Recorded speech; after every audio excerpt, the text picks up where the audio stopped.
Grindr is a very fascinating place. You meet all types of people there. Somebody messages me. He's like, hey, are you into like fisting? He texted me last week or 2 weeks ago. He's like, hey, we're getting a hotel in Times Square for like a fisting party. Are you interested? Are you serious? And I was like, yeah, I'm just going to go and see what happens. And I was like, whoa, people are like on their back or whatever. And like somebody will be like, come up to them and be like, doo, doo, doo, doo.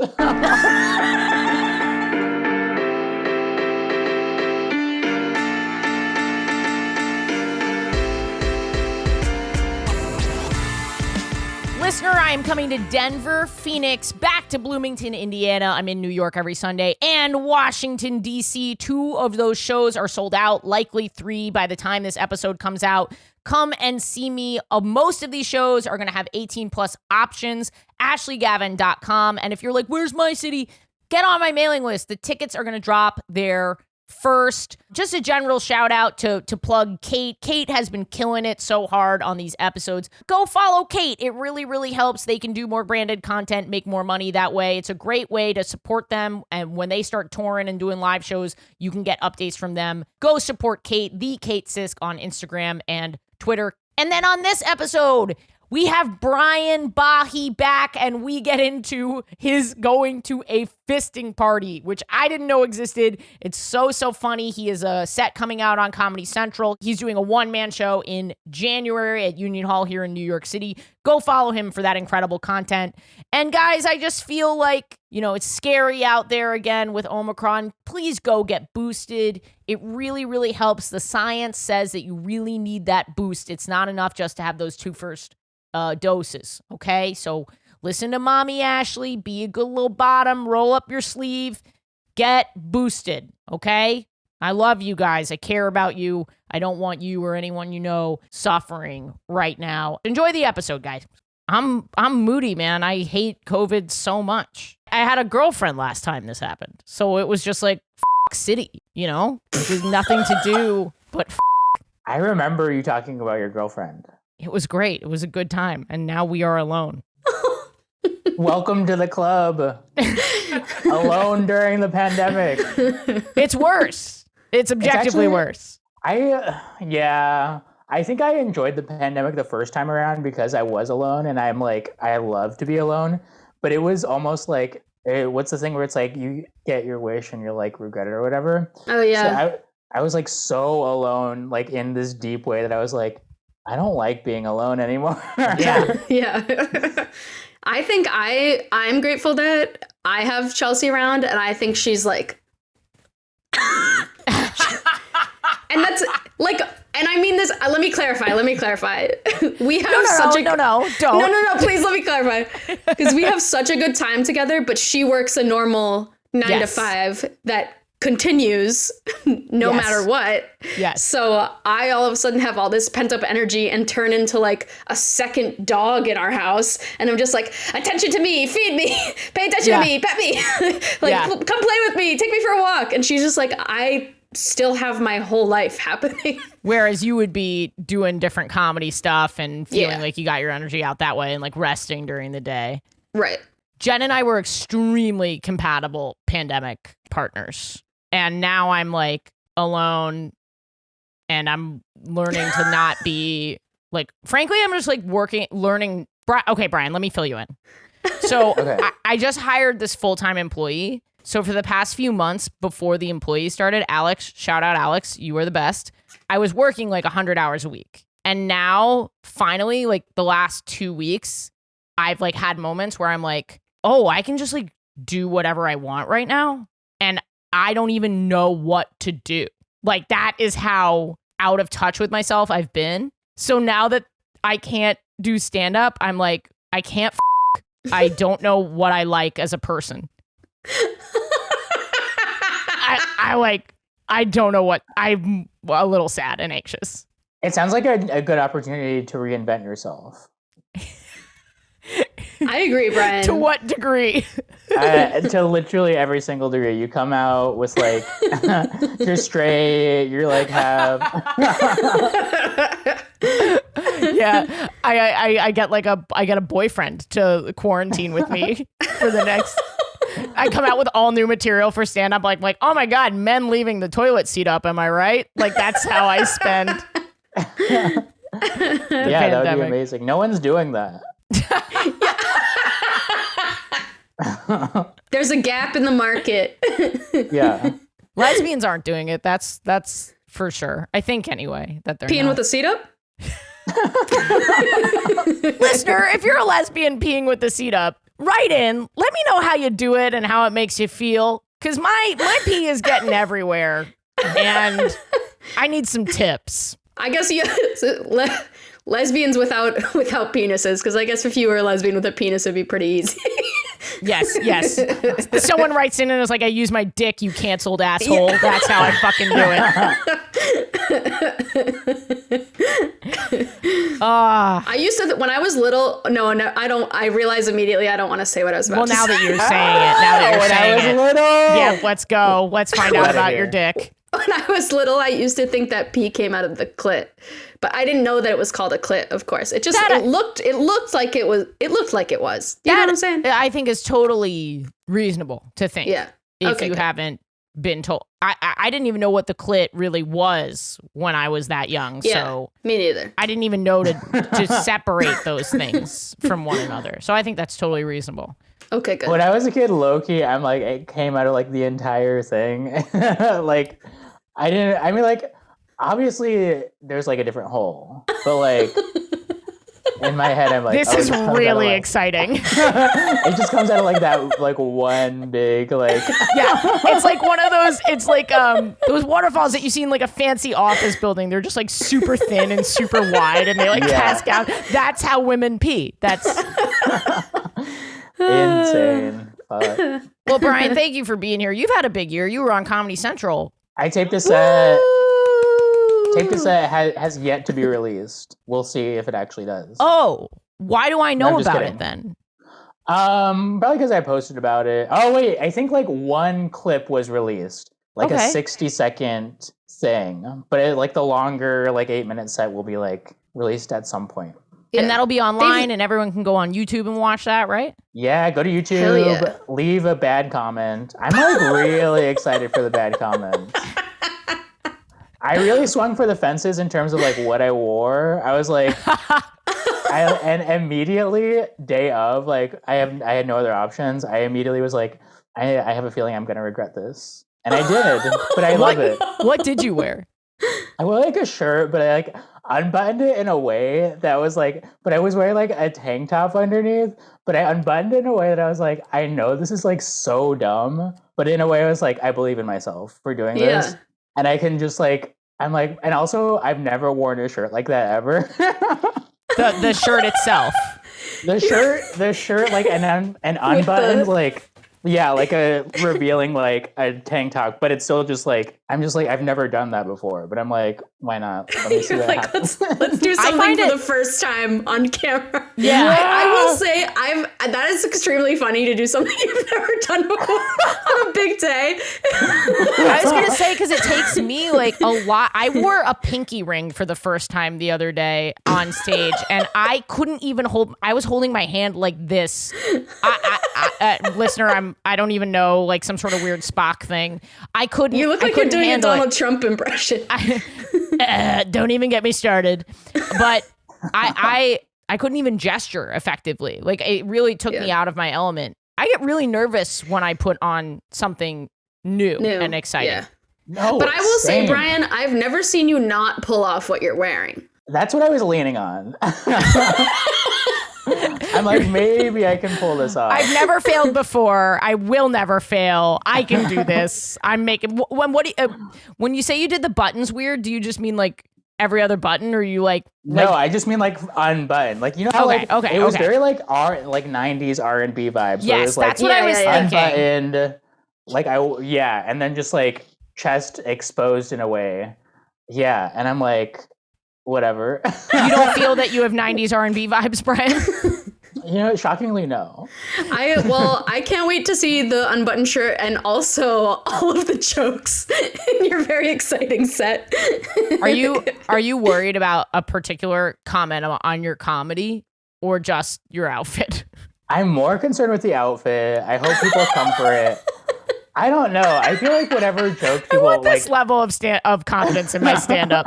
In a way, I'm like, I believed in the jokes enough that I'm like, whatever somebody says about them, like, I don't care. Like, they can say whatever they want, but I'm like, yeah, who cares? Like, they're out there. You watched it. LOL. Joke's on you. You watched it. Joke's on you. You're increasing the engagement on this video. Exactly. I feel it. We're in a Zoom. So listener, if you're listening and you're like, this feels a little different. It probably does feel a little different because we're back on Zoom. And I remember getting accustomed to Zoom the first time, then getting accustomed to in person, and then getting accustomed to Kate, and then now getting accustomed to Zoom again. Did you know I auditioned for the show Zoom when I was a child? Wait, no. The Disney show or whatever it was. It's like PBS. Yes, the live theater show where they do like skits and stuff like that. They do skits, they do science, they do exercise, they do all kinds of different things. And I went in and I auditioned. I was taking a theater class at the time, and what I decided to do, despite being a loud, obnoxious theater kid, was mime. Oh my God. That's actually so fucking What cool. did you wear? What did you wear to your mime audition? I didn't dress up as a mime. I just wore presentable clothing and mimed. Did you practice? Did you practice for your parents? In front of the mirror at length. No callbacks? I feel like that is like the gall to do a mime as a child, and then I feel like if I was watching that, I would be like, we need to see what else they have. Yes. What else are they bringing? What kind of little weirdo? What kind of little weirdo makes that strong choice to go in mime? I would have fucking belted something from Annie, probably is what I would have gone with. So there was this one kid there, I felt so bad for him. He was rapping, but he had a boombox for his beat. And the boombox, this must have been maybe 99, and the boombox was failing him, and he didn't feel that he could do the rap without the music. And I was he doesn't have what it takes. Kick him out. I was feeling panicked for him, and then I was like, smart, mime doesn't need any tech. Yeah, you had the evolutionary advantage of just going like super simple. Did you go in and were you like, I'm going to do some mime? Or did you just walk in full mime? Oh, that's a good question. Were you in character as you got into the audition room? I was definitely quiet. It was a group of us all in there. I think I did say I'm going to mime. And then mimed. What did you mime? Good question, Brian. Key. This is the key. What did you mime? So I did some basic mime, but then I told a story with it. Uh-huh. So I was miming and also doing the Princess and the Frog. Okay. Wow. Did you play both characters? Yeah. Did you do the kiss? Yeah. And you're some confused. Some of this. But when you turn around. Yeah. Oh my God. I love that you played both the Princess and the Frog, and that is your gender. Yeah. A princess who kisses a frog who turns into a man. All in mime because you don't want to talk about it. That's definitely my gender for the week. Was your face like painted mime? No. Oh. No, I think I wanted to keep things as simple as possible. You really like set yourself up. What a practical little boy. Yeah. I can't imagine. Like, did you tell your parents and they were like, yeah, this is good? Did your parents try to talk you out of like doing mime at all? That's a good question. My mom is the one who took me, and she knew that I was going to be doing mime. And I can't remember what she said before, but afterwards, I think I felt a little regret. And she was like, you did what you set out to do and you accomplished your goal. And you're watching the other kids like tap dance and do monologues. They're doing like Shakespeare and they're singing, and you're like, why did I go with mime? Yep. Brian, were you like a performer kid? My gut reaction is no, I wasn't, but I actually was. I forget. I was in the Phoenix Boys Choir for like a year and a half because apparently I had a good voice when I was like free puberty. Oh, that's sweet. And I did hate the performing thing though, but I liked like all the stuff that like goes into like getting ready. Like that was fun. Just like wandering around like a space. The anticipation. Yeah. There is something really magical about being in an empty theater, anticipating what it's going to feel like later. I love that feeling. Yeah. And it's always like, because the performances were always like so like, we performed in like really beautiful like spaces, but then I remember like looking out and it's literally just like elderly people, like elderly couples, like that's the audience for that, and you're like, oh yeah, okay. Like this would be a lot cooler if like, you know, the people coming to see it were like fun or whatever. Yeah. You were shitting on the audience already. Exactly. I was you were like, you are not my target market for this exposed tank top, okay? Exactly.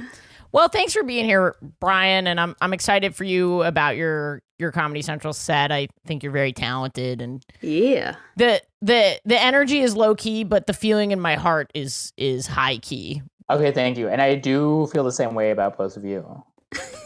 It's just, this is a COVID episode. This is a COVID. This is just a dreary COVID episode. It's dreary. The sun has officially set for the listener. It's like it's pitch black outside right now. It is. Everything's fine, and we're having gay sex. That's where we're at. We're in the apartment. We're not in the apartment. We're in our separate fucking apartments.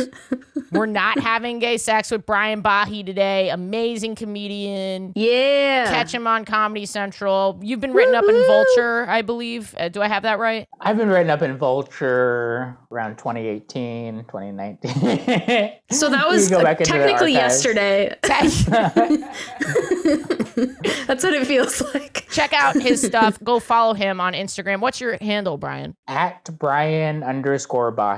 Go follow him. And, you know, follow all of us, please. Okay, especially Kate, because I know how many people listen to this. And Kate's almost at 10K. Kate to 10K. Woo, woo. This intro is, I am butchering it. I am Ashley Gavin. I'm a cis gay white woman, she, her pronouns. I'm touring through DC, Phoenix, Denver. Where are you playing in Phoenix? CB Live. Oh, okay. The shows are going to be 18 plus, I think, for all of them except DC, so that's cool. AshleyGavin.com. And, as always, my cancel coach to keep me from getting canceled. They're going to be miming for the rest of this episode. Mostly the gesture of themselves jerking off an imaginary dick. I meant yours, but if you meant two other dudes, that's totally fine. Kate just mimed jerking off two other dudes. Kate Sisk, everybody. Hey, everybody, it's me, Kate Sisk, the cancel coach, the fat in the chat. I am a white bisexual lesbian dyke. I'm gender nonconforming. We've already established my gender of the week. Do continue to send me suggestions, though. That I do get joy out of seeing them. On your Instagram, right? To get those suggestions into Kate, go follow Kate on Instagram and send them a DM. The Kate Sisk. Yeah, that's it for me today. I'm leaving. Thank you, Kate, for being here. Wonderful audition. We're going to go in a different direction, actually. Yeah. I guess miming isn't the best for a podcast. No, it's really not. And Brian, do you mind introducing yourself? Brian Bahe, Indigenous, gay, man, pronouns he, him. Yeah, get me to 6K on Twitter. I'm almost there. Firing off those hot tweets. We got some hot tweets coming in. Coming in real strong at the end of 2021. I don't know. Come see my solo show if it actually happens at the end of January 23rd at Union Hall. Wait, say that date again. That date again. January 23rd, 5 p.m. Union Hall. Nice. What's it called? It's called Reading from My Phone. Nice. I love it already. Yeah, give us a taste. What's it about? It's literally just stand-up. Okay, great.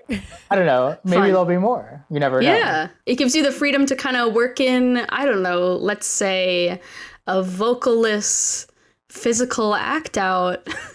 Brian's not looking for mime openers or background performers, Kate. So let's get into it. My story, I don't know how this story is going to unfold. And Brian, I'm interested for your perspective on this because at Sunday school last week, we had Jess Solomon, who is so funny, and we will have her on the pod, and she's gay. And this is her bit that I'm about to reference. She has this great bit where she talks about, as a bottom, no one knows how to top the first time that they have sex.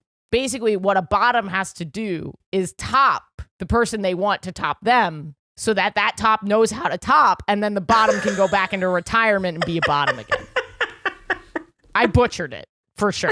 But I was thinking about that, and I was thinking about how different my sex was when I first started having sex in high school all the way up until I had sex with my second, like, kind of serious girlfriend, and how that was the moment I feel that I became a top. It's my top origin story. Did it start with her topping you and you were like, yes, the untold secrets have become known to me. Like, I shall unsheath the sword from the stone and put it back in the sword over and over again. In the stone. I was going to say unsheath the dildo from its casing or whatever. No, my sex, like, prior to this was, like, super switchy. Like, it was very basic, like, what I would describe as, like, probably vanilla lesbian sex. But it was, like, really, like, a lot of just, like, mutual fingering at the same time. Not a lot of penetration at all. And then going down on each other and switching. Like, that was how I had sex for many years. Any questions so far, Brian? No, I love all of it. It's cool. But also, okay, when you say it's like it was like switchy, that's like very like versy vibes for like gay men, which is like how I more or less identify. But I do think it's very interesting. It's like if there was a moment where I was like more bottoming exclusively, and like that was what I was like seeking, and I like didn't want to top, and it was like one of those things where it's like it was like a self-fulfilling prophecy where it's like, oh, if you're like you're like, it was like weird to be like, wait, am I just like bottoming forever, you know? Because like that's all that was like. Yes. So I think this is like, well, let me talk about the moment where things kind of changed for me, and then like when things kind of changed for me, like again. Okay. I'm a bottom now. I'm coming out. It's the pandemic. We're all changing. I'm locked inside again. I'm not coming out as straight. I am coming out as a bottom. But I met this girl my senior year of college. I thought she was so cute. I was a senior. She was a freshman. I was TAing probably her intro to computing class. But then we were in a class together, like an elective computer science class in the spring. This is not necessary information. Do you guys want to know what course it was? Yeah, what was like the course number? It was a 3. It was like a 300, but like an easy 300. You know what I mean? Got it. Okay. We programmed in C#. It was like a accessible computing, ubiquitous computing thing. Yeah. Right, Kate, you were in it. So I took robotics in high school because I was a boy. Me too.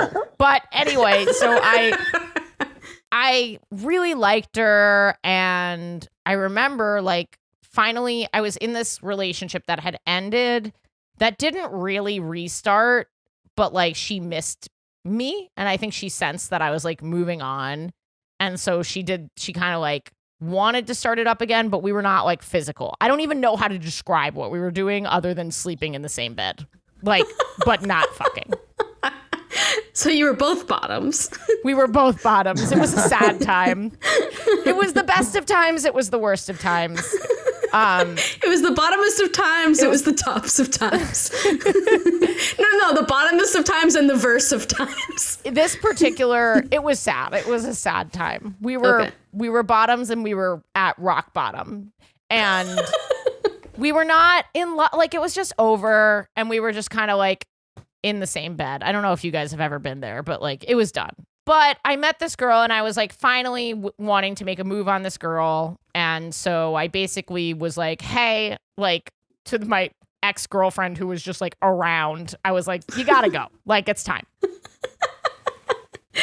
Oh. Yeah.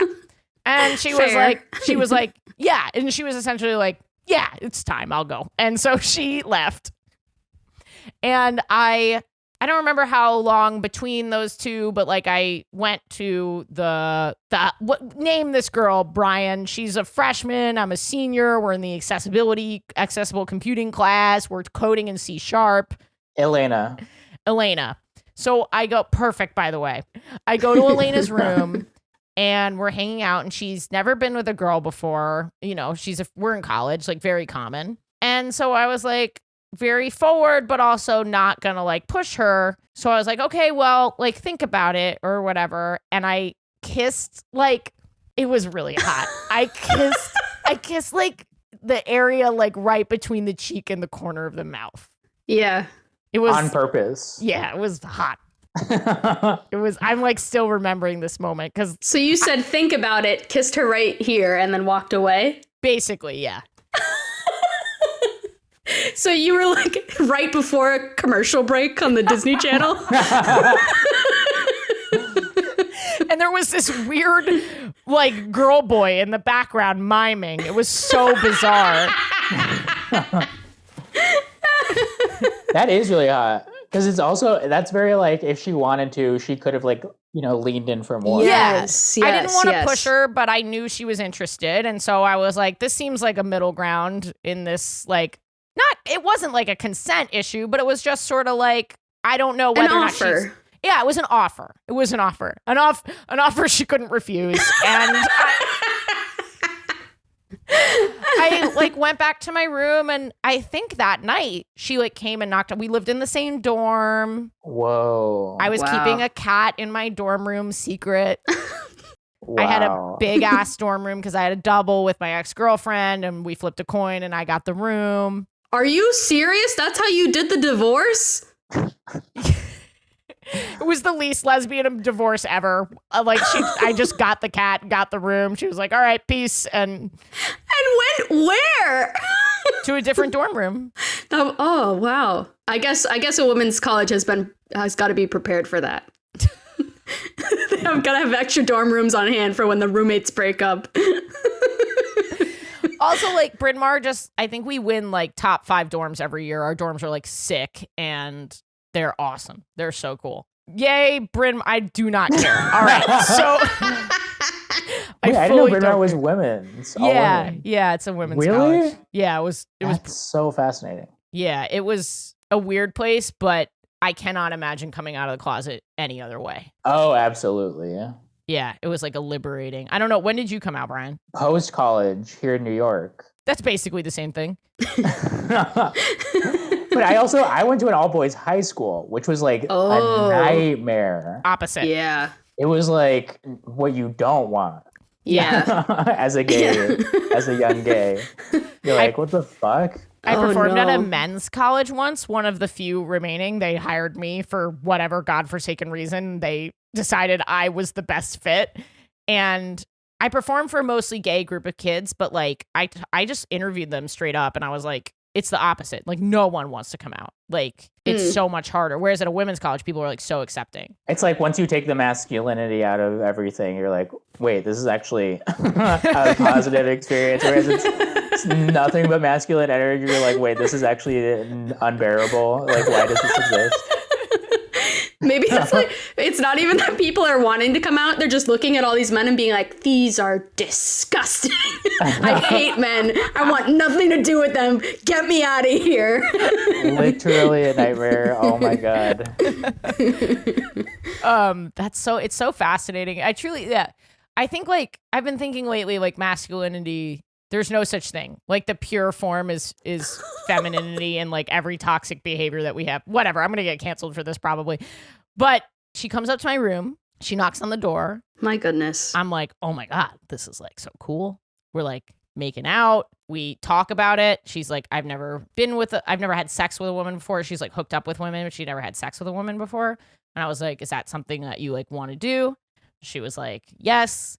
And she was so loud in like the best fucking way.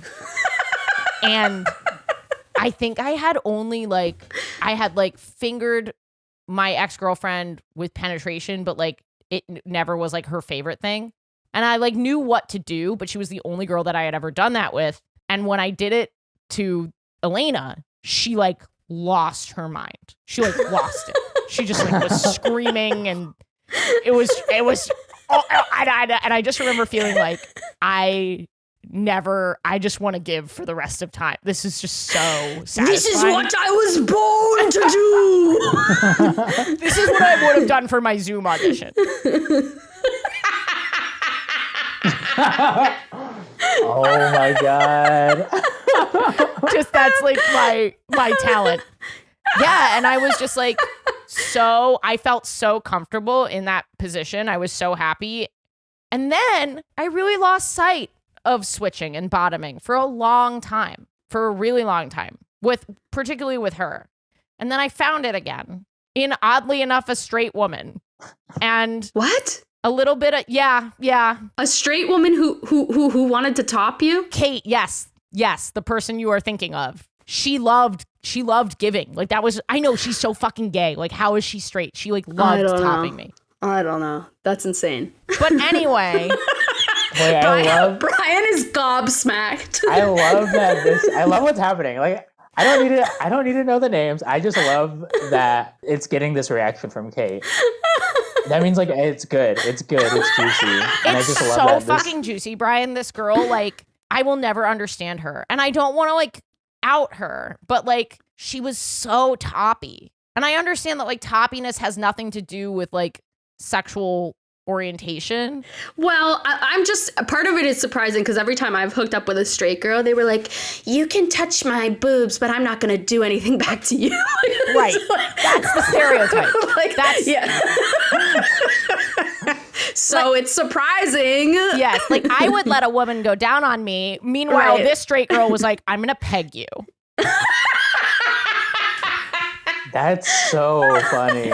That's like beautiful. Yeah. And because we had so much sexual dysfunction, like we didn't have a lot of sex, and it was hard, like, because it was a complicated relationship, man. Like it was closeted. It was our first time with a woman. Like there was so much going on.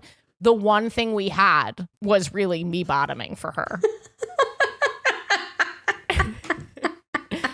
So I'm probably switchier. I've said this on the podcast before.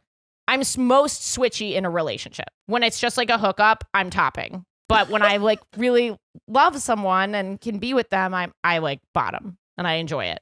I don't know what percentages they are. Like definitely still more toppy, but like don't get me. No homo or actually, anything. Nobody else cares about the data. You're just a numbers freak. You're like, sorry, listeners, I don't have the Excel sheet breaking this down for you. I don't have the infographic. Go to ashleygavin.com/top/stats to get the exact numbers. That would be an amazing like tab for like a comedian's website. Be like, this is also sexually, this is where my numbers are right now. Yeah, that's Patreon only content is a list of times I took it and times I gave. I update it live. It would be so fun. Do you guys have that info? Because I know people that like write down the names. That's even a lot for me, honestly. That's like even a lot for me. Yeah, I don't keep track. I just like don't think of it to do it. But I'm like, it would be interesting to just like have info, you know? I have a list of names. I have names of people that I've kissed. I have names of people that I've had sex with, not kissed. Is it like, are you very like a stickler about like every time you do it, you're like, I gotta add them to the list? I am a stickler. And also I have one weird one in there where I only had phone sex with this girl. I never even met her. This is on another episode. And does she count? Listener, write in. How do I quantify this? Scientifically speaking. Did it happen during the pandemic? Kind of like you could have seen her in real life, but you were in different places. Yes. Yeah. It was a lapse in judgment. I feel like it does count. Because phone sex is so intimate. That's literally what I was just going to say. I was going to be like, this is like Oh, wait, was it video or was it only audio? Audio. I don't like video. I've never done audio, but I did like Zoom with somebody one time because this was like pandemic. And then I was like, whoa, that was like opening up in a way that I've like really never done before. To camera, you're like, trust. You're like, this is my first time sexting on camera. I am going to wear my shirt just a little bit unbuttoned. I've never worn it this way. Yeah, video is definitely jarring. But I don't think like audio is still intimate. Thinking about how I'm looking, you know? If I accidentally did porn, do you think that would be like huge for my career, or do you think it would ruin me? I think it would be huge for you, Brian. Definitely. Because I feel like I forget why or how, but there are so many just people like fucking on camera, and I'm like, I would almost want to do it in a way, but then I'm like, is this like uncharted territory? Like, are comedians doing this? They're borderline doing it. Well, there's some comedians who have been doing OnlyFans for a while, right? Like as a source of income. Right. So there are definitely people who do both. I feel like it's what way do you think easier. My Patreon is, Brian? Like, I think it would be way easier to be a comedian with an OnlyFans than pretty much any other job. You know, I feel like every week the New York Post was like, teacher doing OnlyFans, nurse doing OnlyFans. Like, it was just like, yeah, you like all these systemically underpaid people. You're surprised that they're doing OnlyFans? Oh anyway. My God. I actually really have to think about a lot of stuff now. I would be pro and I would have some data it. to put in this spreadsheet. Listener, once more, I'm coming to Phoenix, Denver, Bloomington, Indiana, in New York every Sunday, and I have more dates dropping on my mailing list, ashleygavin.com, and you didn't hear an ad on this episode, which means that it's entirely funded by the Patreon, patreon.com/WHGS. Brian, did you have gay sex this week? Did I have gore yucks this week? Okay. Gore scoops. Yes. Okay, yes and no. Okay. Here's what I will tell you.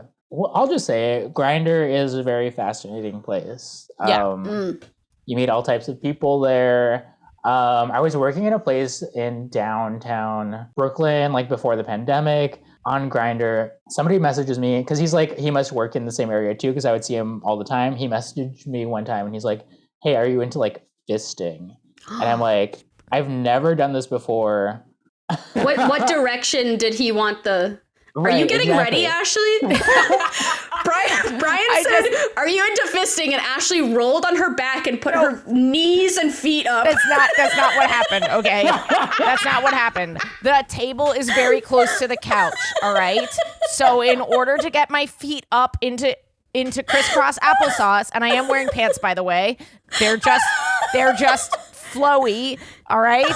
So in order to get my feet into crisscross applesauce, I have to like tuck them up and lean back. I was not getting ready to get fisted. I needed to tuck them behind my neck and spread my asshole. Listen, a straight woman taught me how to bottom, and if you guys don't want to see it, you can subscribe to another podcast. Okay, so Brian, which did he want to fist you, or he wanted you to fist him? Yeah, so I was like, obviously, well, not obviously, but I was like, getting fisted sounds terrifying. I was like, I don't know if I could do it. Sounds scary. Yeah. So, but he was like, no, I want to get fisted. And I was like, oh, okay. I'm like, maybe. I was like, I've never done it, but I am intrigued. And so. You sound like you're at like Panera and they have a new option. Honestly, this is what's so, I'm just like, I'm open to anything, listeners. No, I'm kidding. I'm literally like, if I'm just like a little bit curious about something, I will kind of like go in that direction a little bit. Yeah. And so this is all pre-pandemic. He invites me to like some random like okay. He texted me last week or 2 weeks ago. He's like, hey, we're getting a hotel in Times Square for like a fisting party. Are you interested? Are you fucking serious? Yeah, I didn't respond because I was like, whoa. And I was like, I forgot about this guy. A fisting party is not to be confused with what they did on the Jersey Shore in the early 2000s in all the promo in the in the club when they, you know what I mean? They like that. Like fist pumping to the music. Yeah, fist pump. A fisting party. A fisting That's party. so specific. He's like, "Do you want in?" And I didn't no pun respond. intended. And then he sends like a follow-up text like a week later. He's like, "Hey, actually it's off. It's not gonna happen Because of Omicron. Because Omicron honestly, is fisting America. Literally, yeah. And so I was like, all right, cool. But he like invited me to like a kind of like separate but equal like fisting party that happened. And the entire day leading up to it, I was like, only Indigenous people were there, Brian. I was like, am I gonna go? Am I actually gonna do this? Am I gonna do this? And then it was like an hour before like it like started or whatever. And I was like, fuck it, I'm just gonna go and see what happens. Nice. And I went and I was like, whoa. And then I was like, okay. And then I like left. But I was like, I just kind of like was there for a while. I was like, I don't want to get into specifics, but I was just like watching and just like observing. I was Please, God, get into specifics. I want to know how this works. It's like you went to a museum. You're like, interesting exhibit. In a way, yes. Because at first I was like, I don't know like what protocol is for like maneuvering or etc. And I was just like, yeah, it's just like people would be like there and then they would be like fisted or they were fisting. And it was... Were there any chains? No, but I know that's a thing. That's what also is scary too. Yeah, I don't know. For some reason I'm just like... Wait, do you mean chains like whips and chains or a chain of people with... Chain of people fisting. Oh. Like an elephant parade. Like an elephant parade. There was, oh my God. No, I wish there were. That would have been fascinating. That I would like to see. I don't know. Brian's like, what else? I've never been to a sex party. I like don't know how these things work. Like you walk in, you just see people fisting immediately? Are there separate rooms? Like is there a snack bar? You walk in, you immediately see people fisting. It smells like poppers and sweat in a way. Okay. It's just like, in a way you're like, fuck, I feel so bad for whoever has to clean this room. That was literally my first thought. And and then it's like, it's dark and there's like music, but they like don't want to be too loud because it's like a hotel and you're just like, and my first thing is like, I'm looking around like, do I know anybody here? And then it's like, if I do, I'm like immediately leaving, I think. But if I didn't recognize anybody, so I was like, okay, I'll hang and see like what the vibe is. Yeah. But it's also just like strange men. And I'm just like, all right, I'm putting all my stuff in like a very hidden corner. I'm like, I don't want to get like robbed or anything. That's like my second thought. Yeah. You guys, like, I don't want to, because these guys are talented at being able to reach into something very quickly. Exactly. Their hands are lubed and slippery, and it's like they are great pickpocketers. Yeah, exactly. Oh, that's funny. And then so then the guy who like messaged me, I'm like, hi, nice to meet you or whatever.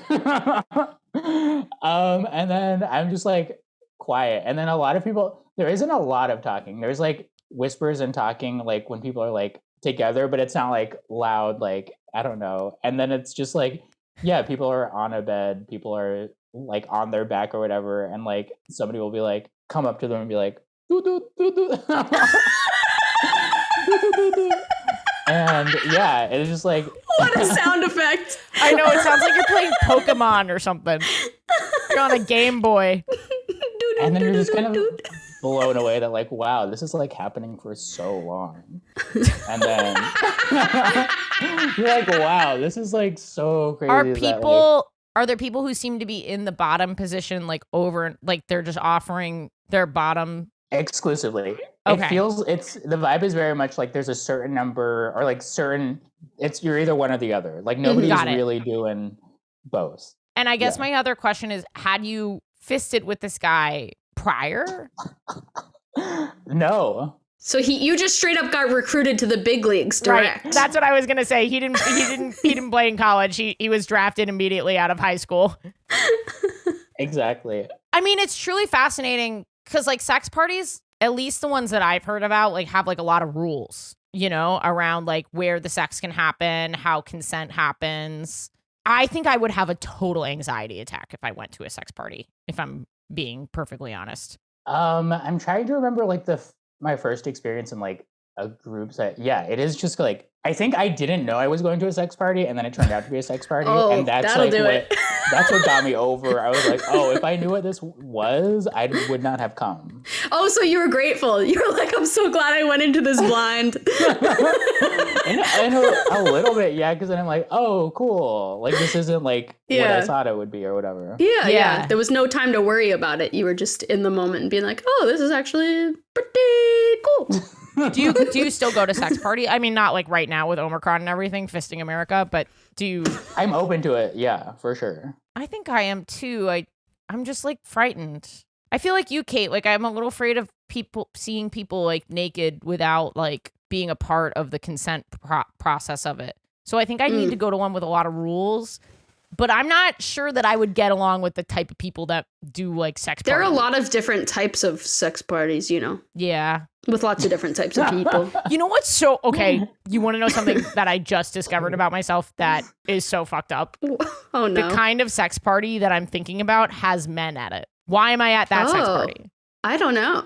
Interesting. My second thought was, oh, if there are just women there, then yeah, like I'd want to see everyone naked. Yeah. You're thinking of like straight swinger type sex party. Yeah.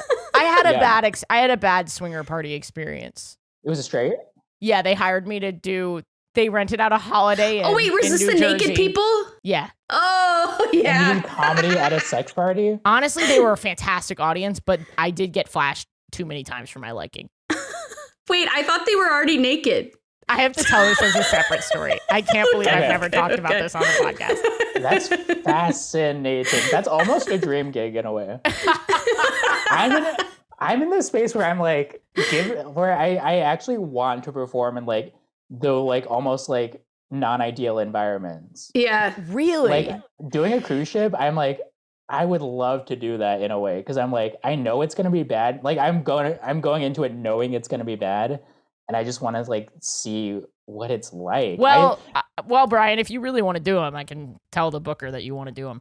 Please, do you have half an hour? Do you have half an hour clean? Oh, clean? That's so crazy to do a clean half hour for a naked audience. No.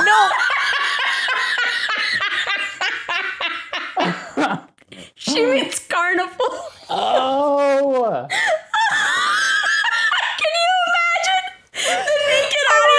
Being like, no swears and you can't mention that you're gay.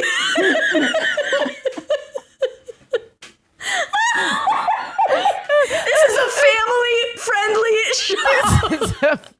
This is a PG-rated swingers party. I thought that's what you meant. I'm like, what? I'm up there like potato chip bags. Why are they like that? You know? God, annoying. You guys want to know the difference between men and women besides all the naked body parts we got out here? Oh my God. Well, thank you, Brian. That was great. We're gonna go to Kate. Kate, did you have gay sex this week? All right, my gay sex story this week is about the gayest musical, which is Rent. Correct. I actually don't know if that's the gayest musical. I think there are a lot of musicals that have straight people in them that are arguably gayer, like Bye Bye Birdie. Anyway, Rent, famously our gay musical. It is funny that there is a gay musical as opposed to all musicals. Musicals default being gay. I Wicked, very sapphic. Anyway, for sure. I said that like I jerk off to Wicked. Oh yeah, Wicked. Oh, that tits and puss in that. Oh damn. Ashley thinks that she's seen Wicked, but really she's just seen a porn parody of Wicked. A live porn wicked.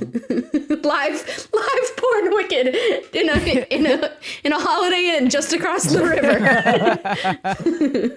But so this also, Brian, you reminded me by saying you were in the choir. In middle school, I did chorus, and chorus was this complicated thing where you didn't have to do chorus or jazz band or orchestra. You didn't have to do that. If you didn't want to do any of those, you just got a free block. And for some reason, I was like, I gotta do chorus, man. At first, I was like, Mom and Dad, can I please learn tuba? And they were like, absolutely not. Oh my God, you are tuba. You are a tuba. You belong. Yeah. Your essence is tuba. I think they very sweetly, them and my grandmother gave me piano lessons for many years, and which I enjoyed, but I think I proved myself as not capable of learning more than one instrument. The listener doesn't know this, but Kate has like an extremely powerful diaphragm. Oh, that's true. Kate has like an incredible vocal instrument. You would have fucking murdered at the tuba. You would have been the loudest tuba player of all time. Okay, so I did need to use my diaphragm for chorus as well because I was an alto, and we sang Seasons of Love from Rent, and the sopranos are singing the words to the song, but the altos are not. Ooh. Yes, but it's really low, and the harmony in that song is brutal, and I'm probably not even going to do it right, but you're just saying love over and over again. You're just like, love.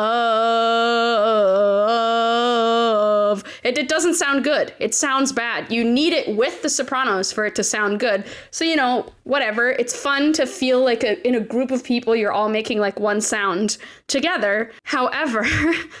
And again, I cannot stress enough. That's why you go to the fisting party. Because doing it alone, the sounds all the moaning harmonizes. It's fine, but at the fisting party, it's magical. Ow, ow. That's just a noise I would make if fisted. I'm sure there are people who can take a fist with pride. For sure. But I would be, I think, either deep moan or high squeal. There would be no in between for me. I would just be like, or like. Wait, Brian, you were going to jump in. I was just going to join in with my sound. Oh, please. Just. And honestly, you need that. That's like the percussion of it all. But so I cannot stress enough that this was an optional thing. That if you were not in any of the music groups, you had a free period. But if you were in the musical groups, you got a letter grade. So I get really sick and I miss the concert. And I'm thinking, no big deal. This is just like an optional thing that I do to fill my life with enrichment instead of just sitting in my classroom for an hour by myself. But no, my teacher's like, if you want an A, you're going to have to come in and do the entire concert one-on-one with me. And I'm like, are you fucking serious? Is this the beginning of a porn? No. She was maybe one of the only MILF age teachers that I was not attracted to. Which is insane because she dressed so sexy. She dressed way too sexy. She would wear these slacks and she would bend over and she would like fully like early 2000s whale tail. I mean, it was the early 2000s, but she would like fully whale tail and she always wore like high heels and she was like dressed to impress and I was not impressed. Wow. But she cared because she knew that you were a MILF connoisseur. Maybe that's why. Maybe she was like, I need to win Kate over or something. She's like, I know Kate doesn't like me, but if we're in a one-on-one scenario where we're locking eyes across a gay musical. But so the crazy thing is that when I go in to do it one-on-one with her, she does not sing the soprano part. She plays the piano. So we're literally just standing together across the piano while she plays the music and I'm just going, love, and then trying to pause for the appropriate amount of time in silence, which as an alto can be a really long time. So I'm just like, love,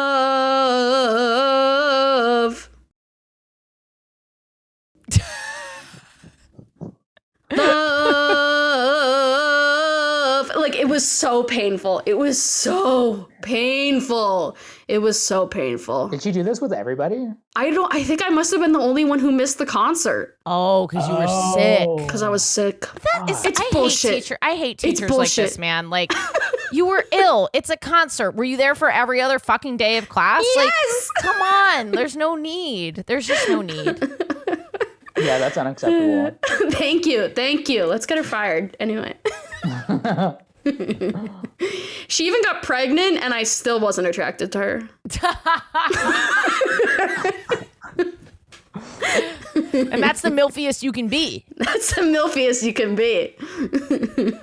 Wait, is that your... Do you That's fuck my this gay teacher? sex. Oh, okay. No, my gay sex was just basically, essentially, you're right. It was essentially like a MILF fantasy coming to fruition with somebody that I was not attracted to at all and that humiliated me one-on-one.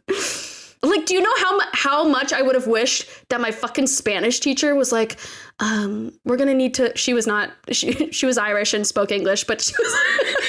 But you're giving her an accent for this fantasy. I almost did. And then I was like, that doesn't make sense. But she was like, I wish she had been like, we have to talk after class to go over conjugation. And I'd be like, oh, fuck yeah, here we go. But instead it was just my bitch music teacher being like, sing a low fucking B flat over and over again.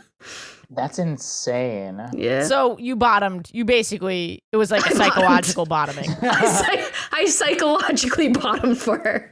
And that's actually how she got pregnant. Wow. Bottoming is so psychological, though. I don't know if I'm good at it. What do you mean? It's because like I've never like put any type of psychology into bottoming. It's like mental. I feel like it's more like just concentrating and thinking. Yeah. Do you mean like I feel for like your butt or just generally? I feel like both. Topping is so just like I don't know what I'm trying to No, say. say it. I love how Brian just giggled. It's just so it's so specific. It's like there is like one. It's not an art. It's not an intellectual thing. Right.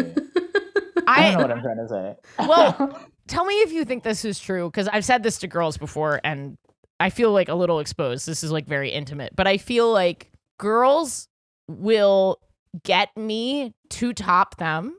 They'll inception it into my brain. They'll make me think that it was my idea that we're gonna start fucking and I'm like gonna top them. But really they've used their like womanly powers to like, they don't even flirt with me. They don't touch me. There's just like some sort of like very slight pupil dilation. Like something is happening that like, I'm like, oh, it is time to top now. Do you understand what I'm saying? Kate, do you know what I mean? Brian was like, it is psychological to bottom. And you were like, yes, these girls have been doing telekinesis on me. Well, I mean, this is something that I've experienced before, particularly with Jen. I'm sorry to like talk about an ex, but like Jen was like a fucking mastermind at this. Like, I don't know how the fuck we would be across the room. I'd be working and I'd be like, I'd just like the thing would go and I'd be like, I wouldn't know. You know what I mean? Like, you know what would be funny if Jen actually had like a really, really high pitched whistle that she had trained you with, but you couldn't actually register it. So you're like, yeah, her womanly wiles are just getting me. And really, she was just blowing into a little fucking tiny. She like Pavlov's dog me. She'd like do the whistle and then fuck me for like months.